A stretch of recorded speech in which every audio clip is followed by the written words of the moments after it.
It wasn't an algorithm. You need to understand that first.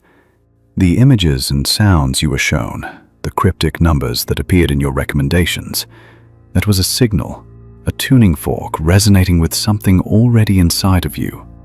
You were chosen because you are one of the few who senses that the reality we see is just a fraction of the whole story, a beautiful, hypnotic, but fragmented echo. For months, you've been collecting those echoes, feeling their power without understanding the source. Consider this video the first translation of that source. This is not another theory or a guess. This is the blueprint, the very architecture of the philosophy you've been subconsciously drawn to. What you are about to see is the key that elevates you from a mere spectator of the mystery to an active participant in its unfolding. The puzzle pieces are in your hands. Now, let's begin to assemble them.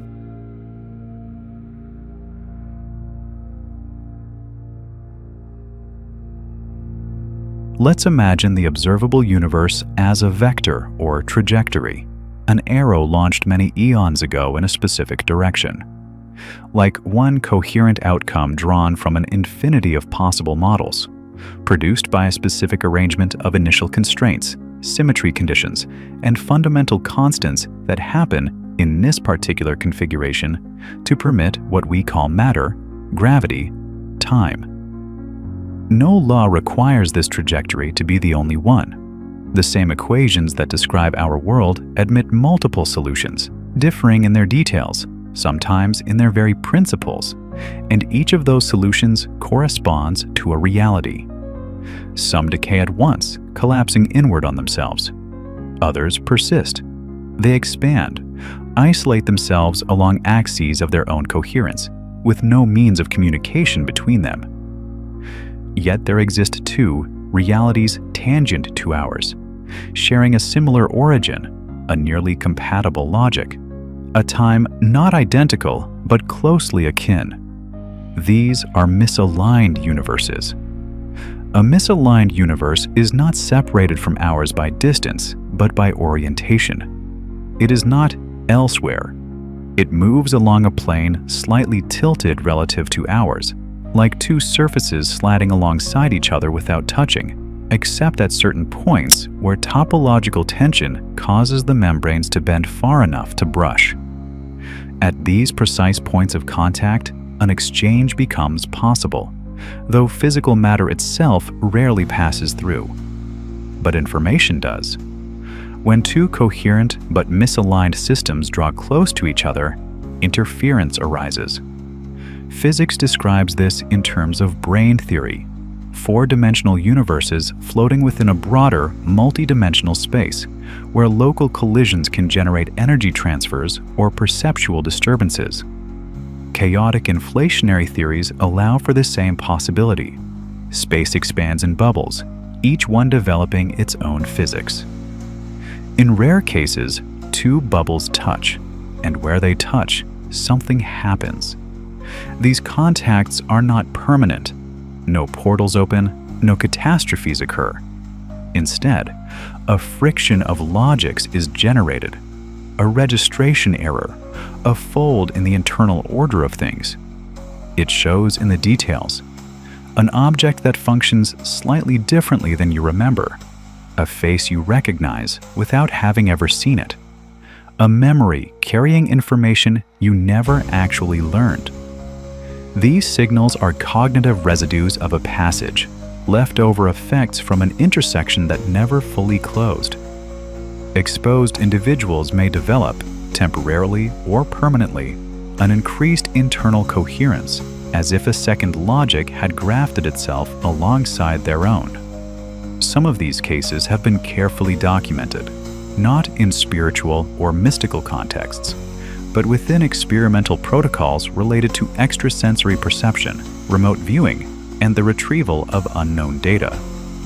Under conditions of sensory deprivation or synchronized stimulation, certain individuals were able to describe information they could not have possessed.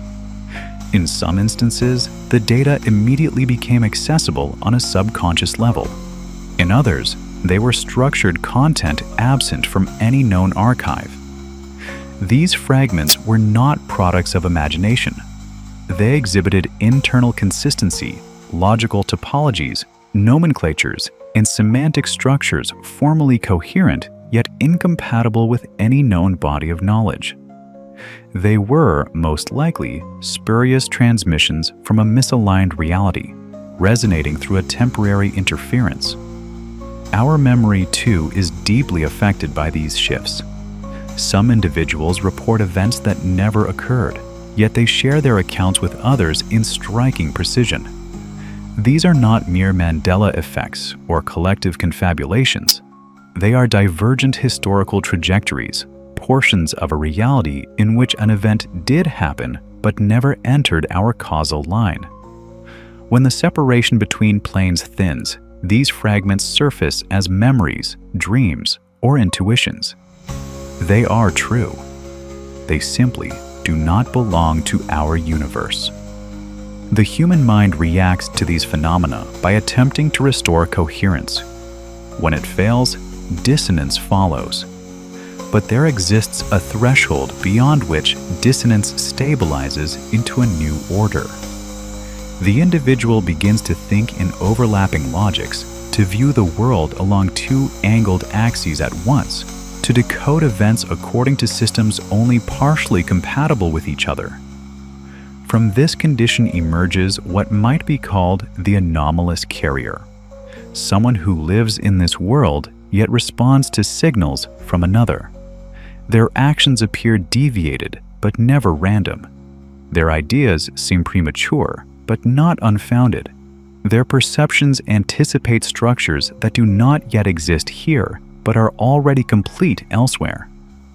Over time, the system tends to reabsorb these deviations. Reality seeks its own coherence. The fragments are pushed to the margins, transformed into coincidences, buried in symbolism, reformulated as myth, dream, disturbance. But the origin remains, and those who received the trace do not forget it. What revealed itself was not a mistake. It was a passage, not a vision, but a communication, not a hallucination, but a point of contact. And once this point is opened, not everything within it can later be closed. When a fragment from a misaligned axis manages to settle into our field, it does not necessarily produce an obvious anomaly. Its power lies in its internal coherence. It is not recognized as foreign, but as something that could have existed here all along. It integrates without friction, like a file read by an operating system with no awareness that its syntax belongs to a different architecture entirely. That is why so many such elements go unnoticed.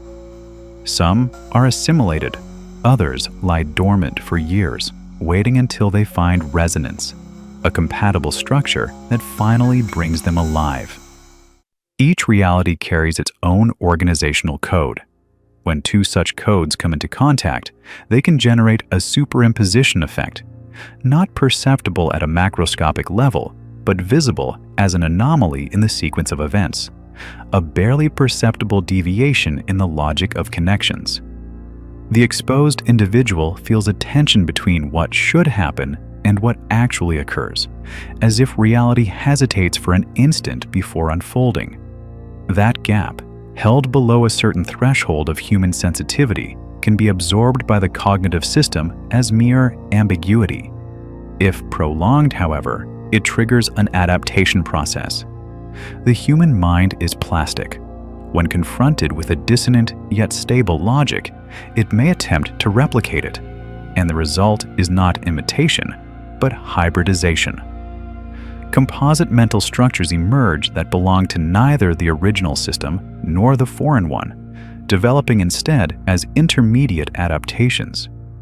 These structures are often responsible for sudden insights, discoveries with no traceable origin, patterns that function even though they have no right to. They are the signature of an alien logic that passed through the system and left a trace, like a vector imprinting its curvature. In certain advanced mathematical protocols, such as those employed in topological quantum computation, logical structures are hypothesized that cannot be described within our standard formal language, yet remain coherent in environments of different dimensionality or different symmetry axes. If transplanted into classical computational domains, such structures may produce errors or paradoxes, but in specific cases, they function as shortcuts, compressions, useful anomalies. They are shards of non-native architectures, introduced indirectly through transcriptions, formulas, intuitions, or perhaps contacts. One of the most extreme yet genuinely fascinating hypotheses holds that alienable logical categories exist, coherent sets of axioms and rules that do not originate from our own space-time structure, but can be partially translated into it. Certain schools of thought in categorical logic, among them non-standard topos models and interdimensional functors, suggest the possibility of transitions between seemingly incompatible theoretical systems. In physics, closely related effects appear in ADS/CFT correspondences, where spaces of different dimensionalities are bound together by transformative rules. Put plainly, a logic from a misaligned universe may find an approximate representation here, producing real effects while remaining partially opaque. When this occurs at the perceptual level, experience splits. One lives by rules that feel familiar, yet yield unexpected consequences. It can feel like a flicker of recognition, but it is not mere repetition.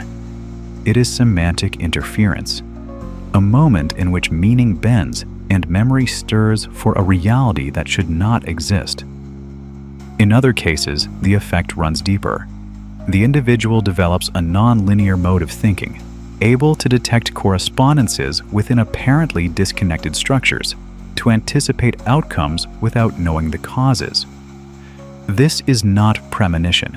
It is functional misalignment, the mind operating according to a different map. In certain environments of high symbolic density, sacred architectures, liminal spaces, ritual contexts, cognitive accelerators, the probability of intersection increases.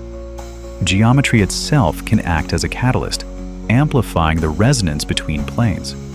Recurring patterns in sacred geometry, logarithmic spirals, harmonic proportions, dodecahedral configurations, seem to favor a provisional alignment between divergent structures. This is not magic. It is perceptual engineering. There are also documented cases, though not publicly accessible, in which certain artificial languages have produced anomalous effects. Syntactic structures generated by unsupervised artificial intelligences, trained on no recognizable dataset, have yielded segments with internal coherence, but no traceable origin. Some computational linguists have observed the emergence of what can only be called spurious grammatologies, genuine microlanguages capable of describing entities and relationships the system was never taught. The hypothesis, still marginal, is that some of these languages reflect a logic not native to our reality, but momentarily projected into it. Not everything foreign is meaningless. Not everything that appears incoherent truly is. In some cases, it is our own structure that is simply not broad enough to contain that fragment of reality. But the information persists. It circulates, settles, gets absorbed or rejected.